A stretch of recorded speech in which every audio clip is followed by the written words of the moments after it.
नमस्कार दोस्तों, मैं हूं परविंदर सैनी। दोस्तों, आज हम बात करेंगे कि अभी तक कांग्रेस पार्टी ने नेता प्रतिपक्ष का ऐलान नहीं किया है, लेकिन अब खबरें जो निकलकर सामने आ रही हैं वो काफ़ी चौंकाने वाली हैं, क्योंकि कांग्रेस के 32 विधायकों ने भूपेंद्र सिंह हुड्डा का समर्थन किया था, या यूं कहें कि 32 विधायकों ने ये कहा था कि भूपेंद्र सिंह हुड्डा को नेता प्रतिपक्ष बनाया जाए। लेकिन 7 महीने से अधिक का वक्त बीत चुका है, उसके बावजूद भी अभी तक ऐलान नहीं किया गया है। लेकिन अब कई नेता हैं जो लाइन में खड़े हैं और जिनका नाम लगभग फाइनल हो चुका है।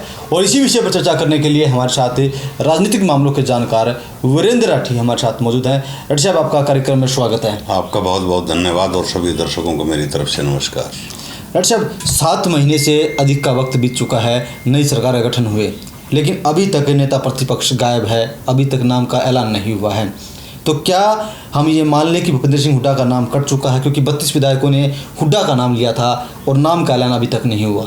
जब आरंभ में इस चीज़ की शुरुआत हुई तो सबसे पहले भूपेंद्र सिंह हुड्डा जी का नाम नेता प्रतिपक्ष के तौर पर उभर करके आया था और मेजोरिटी में विधायकों ने भी उनका नाम लिया था। लेकिन जो जो समय बीता तो ये अंदाज़ा भी हुआ कि कहीं कहीं हाईकमान भूपेंद्र हुड्डा के नाम से सहमत दिखाई नहीं दे रहा है। तो 3 नामों के ऊपर काफ़ी गहन मंथन कांग्रेस पार्टी के अंदर हुआ, जिनमें एक तो निर्मल सिंह जी हैं, एक अशोक अरोड़ा जी हैं, एक डॉक्टर रघुवीर कात्यायन जी हैं और एक मैडम गीता भुक्कल जी हैं। 4 नामों के ऊपर हुआ, अम्बाड़ा, थानेसर, बेरी और झज्जर। लेकिन जहाँ तक अशोक अरोड़ा जी की बात थी तो उनके ऊपर तो सिर्फ उनकी एक कमज़ोरी मानी जा रही है कि वो लंबे समय तक उन्होंने इनेलो की राजनीति की।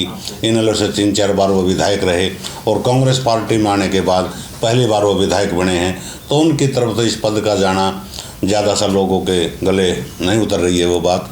लेकिन जहाँ तक निर्मल सिंह जी की बात है, भूपेंद्र सिंह हुड्डा जी के बड़े खास व्यक्तियों में वो रहे हैं। हालांकि पिछला विधानसभा के चुनाव में उनकी पिता पुत्री दोनों की टिकट कट गई थी और बतौर निर्दलीय प्रत्याशी के रूप में उन्होंने वहां से चुनाव लड़ा था। और डॉक्टर रघुवीर सिंह कात्यायन की जहां तक बात आती है कि वेरी से हरियाणा प्रदेश के सबसे सीनियर नेताओं में इनका नाम शामिल है, 7वीं बार ये विधायक बने हैं। लेकिन भूपेंद्र हुड्डा जी कहीं न कहीं डॉक्टर रघुवीर के नाम से सहमत मुझे लगता है कि नहीं दिखाई देंगे, क्योंकि इलाके के अंदर जब एक दूसरा बड़ा नेता और उभर करके आता है तो कहीं न कहीं दूसरे नेता को थोड़ी मोटी परेशानियां जरूर होती हैं। हालांकि डॉक्टर रघुवीर के बारे में चर्चा ये है कि वो चाह रहे हैं कि मैं विपक्ष का नेता बनूं और मेरे जीवन का ये आखिरी चुनाव है, कम से कम ये पद तो मेरे को मिले और सम्मान पूर्वक राजनीतिक रूप से मेरी विदाई हो। लेकिन अभी पिछले 3-4 दिन से जिस प्रकार की सरगर्मियां चल रही हैं उनमें मैडम गीता भुक्कल का नाम कांग्रेस पार्टी के शीर्ष नेतृत्व की तरफ से उभर करके जरूर आ रहा है। मेरी 3-4 जो कांग्रेस के लीडर हैं, जिसमें 1-2 स्थानीय विधायक भी, मौजूदा विधायक भी हैं और 1-2 पूर्व विधायक भी हैं, उनसे भी मेरी टेलीफोन पे बात हुई तो कहीं न कहीं हाईकमान के सामने गीता भुक्कल का नाम जरूर चला हुआ है कि एक तो महिला हैं, एक ऐसी समाज की बड़ी नेता हैं, पढ़ी लिखी हैं, 2-3 भाषाओं के ऊपर इनकी अच्छी पकड़ है और सीनियर नेताओं की श्रेणी में ये शुमार होती हैं। 5वीं बार विधायक का पद इनको मिला है, 4 बार झज्जर से चुनी गई, 1 बार कलाज से बनी।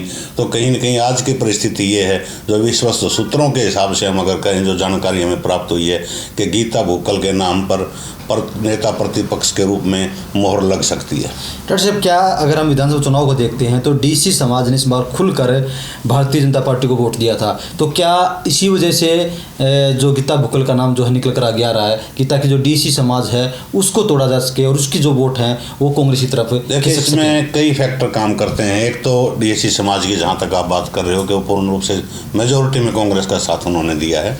दूसरी जो बात है, एक महिला होना कि एक महिला नेत्री हैं कि उस प्रकार से भी इनका नाम आगे चला हुआ है, पढ़ी लिखी हैं और सीनियर के नेताओं की श्रेणी में शुमार हैं और भूपेंद्र हुड्डा जी के खेमे की हैं।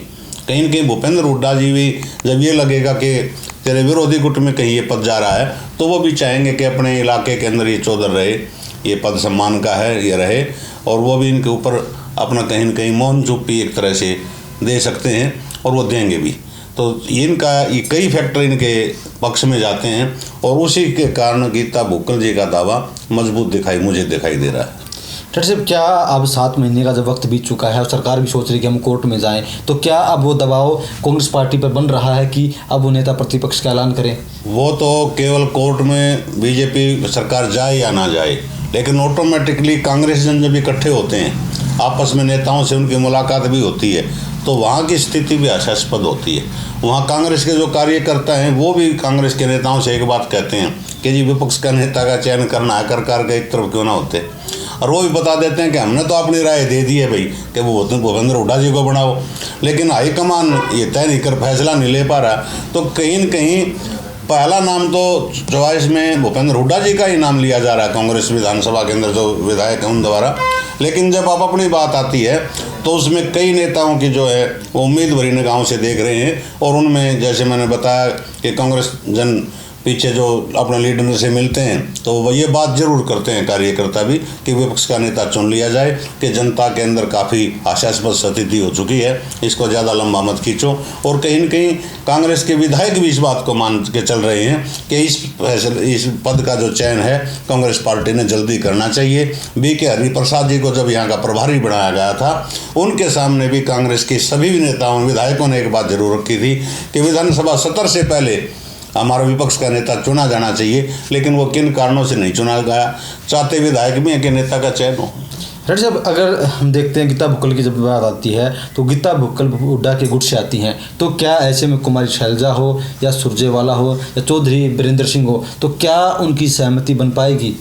देखिए, जहाँ तक वीरेंद्र सिंह डुमरखा की बात है वो तो एक तरह से राजनीतिक रूप से निष्क्रिय से हो चुके हैं। अब की बार भी उन्होंने चुनाव नहीं लड़ा, उनके बेटे ने चुनाव लड़ा, बहुत कम मार्जिन से वो चुनाव हार गए। जहाँ तक रणदीप सुरजेवाला की बात है तो रणदीप सुरजेवाला का जो बेटे विधायक हैं वो भी कहीं न कहीं भूपेंद्र हुड्डा जी के पक्ष में बयानबाजी, पीछे 2-4 बार तो उनके बयान आए हैं। और रही कुमारी शैलजा जी की बात, तो कुमारी शैलजा जी बहुत बड़ी जगह है उनकी कांग्रेस पार्टी के अंदर है, और कांग्रेस पार्टी इतनी बड़ी पार्टी है कि उनको कोई भी पद दे करके कहीं न कहीं एडजस्ट किया जा सकता है। और जिस प्रकार से विरोधी धड़े का पहला टारगेट तो एक है कहीं न कहीं भूपेंद्र हुड्डा जी विपक्ष का नेता ना बने। फिर आएगी बात प्रदेश अध्यक्ष की। हो सकता है कि प्रदेश अध्यक्ष के ऊपर कुमारी शैलजा कोई अपना दबाव बना करके किसी अपने आदमी को प्रदेश अध्यक्ष बनवा ले। तो ये राजनीति तो कांग्रेस के अंदर कोई भी राष्ट्रीय पार्टी होती है उसके अंदर प्रदेश के लिए 2 ही अहम पद होते हैं। पार्टी सत्ता में है तो मुख्यमंत्री का पद होता है, पार्टी विपक्ष में है तो विपक्ष के नेता का पद होता है, और एक प्रदेश अध्यक्ष का पद होता है। और हरियाणा की राजनीति इस प्रकार की रही है कि इन दोनों पदों के ऊपर कांग्रेस पार्टी में हमेशा मारामारी रहती है। प्रदेश अध्यक्ष देखो, उस गुट का नहीं बनना चाहिए, उसका बनना चाहिए, उसका नहीं बनना चाहिए, उसका नहीं बनना चाहिए, और विपक्ष का नेता का चयन अभी तक हुआ ही नहीं है, ये सबके सामने ही है। तो कहीं न कहीं ये दोनों पदों के बीच में कांग्रेस पार्टी को तालमेल बैठाना पड़ेगा। प्रदेश अध्यक्ष के लिए मैंने तो पीछे एक वीडियो के अंदर कहा था कि सबसे अच्छा नाम अगर कांग्रेस पार्टी चाहती है कि हरियाणा प्रदेश के अंदर दमदार वापसी कांग्रेस की सत्ता के अंदर हो, तो आनंद सिंह दांगी जैसे बुजुर्ग नेता और सीनियर लीडर का इन्होंने साथ लेना पड़ेगा। और उनको प्रदेश अध्यक्ष अगर कांग्रेस पार्टी बनाती है तो निश्चित रूप से आप देखेंगे आने वाले चुनाव में कांग्रेस पार्टी थम्पिंग मेजोरिटी के साथ प्रदेश के अंदर सरकार बनाएगी। डॉक्टर साहब, जिस तरीके से अब कांग्रेस पार्टी संविधान बचाओ अपनी जो यात्रा है वो शुरू करने वाली, रैलियाँ करेंगे, जगह जगह लोगों से मिलेंगे, प्रेस कॉन्फ्रेंस करेंगे, तो क्या इससे लगता है कि जो मन मुटाव है कांग्रेस के अंदर, जो खटास है नेताओं के बीच में, कुमार शैलजा और रणदीप सुरजेवाला हो, हुड्डा गुट हो, तमाम जो खटास है, क्या आपको लगता है कि जब ये नेता एक साथ जमीन पर उतरेंगे तो कुछ कम होगी? वो कहाँ उतरेंगे? कई प्रोग्राम ऐसे हुए हैं जिसमें कुमारी शैलजा नहीं जाती हैं। जो कुमारी शैलजा के कार्यक्रम होते हैं तो दूसरा धड़ा नहीं जाता है। भारत जोड़ो यात्रा के अंदर भी वो खटास हरियाणा प्रदेश के अंदर सार्वजनिक रूप से उभर करके आया था।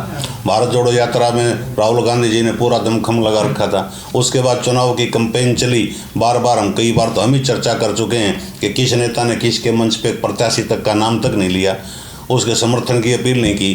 कहीं जो मौजूदा सांसद जयप्रकाश जी थे उनका बयान आया था कि 65 सीटें नहीं भाई, केवल 46 तक रख लेना आंकड़ा। तो इस प्रकार का तालमेल होता नहीं। ये धड़ेबंदी में जो कांग्रेस बटी हुई है, इस धड़ेबंदी को हाईकमान ख़त्म करवा सकता है, और हाईकमान ने सख्त रुख अपनाना होगा। जो पार्टी के लिए काम नहीं कर रहा उसको कहीं न कहीं कोने में बैठाना होगा। अच्छा भाई, इस खबर के साथ साथ में एक वीडियो है जो लगातार वायरल हो रहा है। DSP ने बीजेपी नेता से माफ़ी मांगी है। सिंगला हैं जो राज्यपाल थे उड़ीसा के, उनका बेटे हैं, गणेशी लाल के बेटे हैं, तो उनके साथ बदतमीजी की थी DSP ने। अब सोशल सोशल मीडिया पर एक वीडियो वायरल हो रहा है जिसमें वो माफ़ी मांगते हुए नजर आ रहे हैं और तमाम नेता अब सवाल उठा रहे हैं कि कोई कह रहा है कि गुंडागर्दी है, कोई कह रहा है कि पुलिस का मजाक बना दिया गया। आप कैसे देखते हैं इसे? देखिए, हकीकत में तो घटना जो ये हुई है गलत तो है ही। किसी सीनियर एचसीएस अधिकारी का एक पॉलिटिकल आदमी से इस प्रकार से माफ़ीनामा इकरार करना और सोशल मीडिया के ऊपर वो बात चलना, कहीं न कहीं गणेशी लाल जियों के बेटे ने इसको अपने ईगो से जोड़ा, स्वाभिमान से जोड़ा। मैं उनकी गलती मानता हूँ। जहाँ तक प्रोफेसर गणेशी लाल जी की बात है, व्यक्तिगत रूप से मेरी एक मुलाकात नहीं। अतीत में जब 1996 में चौरी बंसीलाल के साथ विकास पार्टी का और भाजपा का समझौता था, उस समय में अनेक मंचों को मैंने साझा उनके साथ किया। बड़े सज्जन व्यक्ति हैं, गवर्नर रहे हैं उड़ीसा के। लेकिन जिस प्रोग्राम के अंदर मुख्यमंत्री के प्रोग्राम से उनको वहाँ से निकाला गया और बाद में ऊपर से कोई दबाव आया और उस दबाव के अंदर घर जा कर के उन्होंने लिख कर के दिया गया और उसी लिखे हुए को पढ़ करके उन्होंने क्षमा याचना की है। तो कहीं न कहीं ऐसे बड़े अधिकारी के एक राजनीतिक आदमी से माफ़ीनामा सार्वजनिक कर देना, ये सरकार के लिए अच्छी बात नहीं है। कहीं न कहीं सरकार ने भी इसके बारे में सोचना चाहिए था। बहुत से प्रोटोकॉल भी होते हैं, जहाँ मुख्यमंत्री आता है, प्रधानमंत्री आता है, हो सकता है कि पार्टी के बड़े से बड़े पदाधिकारी को वहाँ कुर्सी ना मिले, जगह ना मिले, साधारण कुर्सी भी ना मिले, बाहर जाना पड़ जाता है। लेकिन कोई इतना बड़ा इशू नहीं था कि उससे माफ़ी मंगवाई जाए। अगर कोई गलती थी तो व्यक्तिगत रूप से सोशल मीडिया के अंदर ना दे करके व्यक्तिगत रूप से भी क्षमा याचना हो सकती थी, लेकिन उसको सार्वजनिक करना उस नेता की श्रेयाम इसमें गलती मानता हूँ। डॉक्टर साहब, क्या इससे जो पुलिस का मनोबल है क्या वो डाउन होगा कि जब आप अपनी अच्छे से ड्यूटी निभाते हैं और उस दौरान आपको फिर किसी से माफ़ी मांगनी? देखिए, कर्मचारी बेचारा मजबूर होता है, कर्मचारी कहाँ जाए, उसको सरकार के आदेशों की पालना करनी पड़ती है। उसके तो कोई व्यक्तिगत रंजिश उनसे थी नहीं, गणेशी लाल जी के बेटे से। जब उनको निकाला गया, हो सकता है किसी बीजेपी के कार्यकर्ता ने ही डीएसपी साहब को ये कहा कि इनको बाहर निकालो। मुख्यमंत्री का कार्यक्रम था, मुख्यमंत्री का कार्यक्रम नशा के खिलाफ। ऐसा बहुत बार हो जाता है और फिर उनको पता भी ना हो। एक अधिकारी सारे चेहरों को थोड़ा जानता है कि भाई ये मुख्यमंत्री का मिलने वाला है, या उसके माथे पे लिखा है ये फला सांसद का बेटा है, या गवर्नर के बेटे हैं, या कोई और है। हालांकि उनके पिताजी बड़े सम्मान के पद पर रहे हैं और बड़े आदरणीय हैं, बड़े सज्जन व्यक्ति हैं। लेकिन इसमें कहीं न कहीं पुलिस प्रशासन की जहाँ तक बात आती है, कहीं न कहीं थोड़ा सा प्रतिष्ठा तो उनके भी है। वो भी अपनी ड्यूटी निभा रहे थे, कोई गलत काम नहीं कर रहे थे। तो ऐसा अतीत में भी वैसे कई बार होता रहा है। जो आदमी आज इस घटना का विरोध कर रहे हैं, उनके परिवारों ने तो पता नहीं कितना दुरुपयोग किया है। तो चलिए दोस्तों, कहीं ना कहीं जो ये घटना हुई है, जो डीएसपी ने माफ़ी मांगी बीजेपी नेता से, कहीं ना कहीं वो गलत है, क्योंकि उसका एक संदेश जो है वो भी गलत जा रहा है। और दूसरी तरफ राजनेता जो है इस पर राजनीति भी करने लगे हैं। और दूसरी तरफ अब अनुमान ये लगाया जा रहा है कि जल्द ही कांग्रेस पार्टी भी अपने नेता प्रतिपक्ष की जो उम्मीद की जा रही है उसका ऐलान कर सकती है। अच्छा, अब तमाम विषयों पर चर्चा करने के लिए आपका बहुत बहुत धन्यवाद। बहुत बहुत शुक्रिया।